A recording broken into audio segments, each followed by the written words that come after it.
राधे राधे दोस्तों, आइए निर्जला एकादशी की कथा सुनते हैं। ज्येष्ठ शुक्ल पक्षीय एकादशी को निर्जला एकादशी या भीमसेन एकादशी कहते हैं, क्योंकि वेद व्यास के अनुसार भीमसेन ने इसे धारण किया था।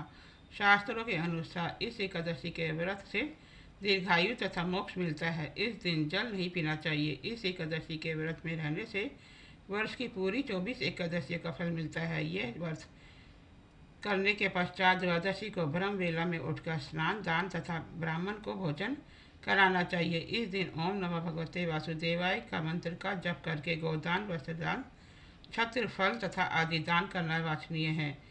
कथा। एक समय श्री की बात है। भीमसेन ने व्यास देव जी से कहा कि हे भगवान, युधिष्ठिर, अर्जुन, नकुल, सहदेव, कुंती तथा द्रौपदी सभी एकादशियों के दिन उपवास करते हैं तथा मुझसे भी यह व्रत करने के लिए कहते हैं, मगर मैं कहता हूँ कि मैं भूख बर्दाश्त नहीं कर सकता।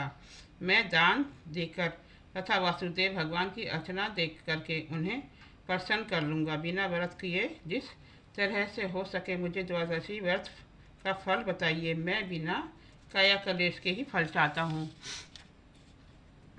इस बार वेद व्यास देव जी बोले, हे बकोदर, यदि तुम्हें स्वर्गलोक की प्रिय है तथा नरक जाने से सुरक्षित रहना चाहते हो तो दोनों एकादशियों का व्रत रखना चाहिए। भीमसेन बोले, हे देव, एक समय के भोजन के करने से तो मेरा काम ना चल सकेगा। मेरे उदर में वृक नामक अग्नि निरंतर प्रज्वलित रहती है। पर्याप्त भोजन करने पर भी मेरी शुद्धता शांत नहीं होती। हे ऋषीश्वर, आप कृपा करके मुझे ऐसा व्रत बताइए कि जिसके करने मात्र से मेरा कल्याण हो सके। व्यास जी बोले, हे भद्र, ज्येष्ठ की एकादशी को निर्जला व्रत कीजिए। स्नान आचमन के में जल ग्रहण कर सकते हैं, अन्न बिल्कुल ना ग्रहण कीजिए। अन्नाहार लेने से व्रत खंडित हो जाता है। तुम जीवन में पर्याप्त इस व्रत का पालन करो। इससे तुम्हारे पूर्व वक्त समस्त एकादशियों के अन्न खाने का पाप समूल विनष्ट हो जाएगा।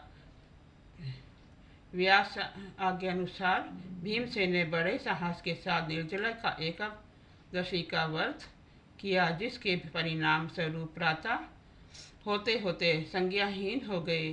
तब पांडवों ने गंगा जल, तुलसी, चरणामृत, प्रसाद देकर उनकी मूर्छा दूर की। तभी से भीमसेन पापायुक्त हो गए। राधे राधे दोस्तों।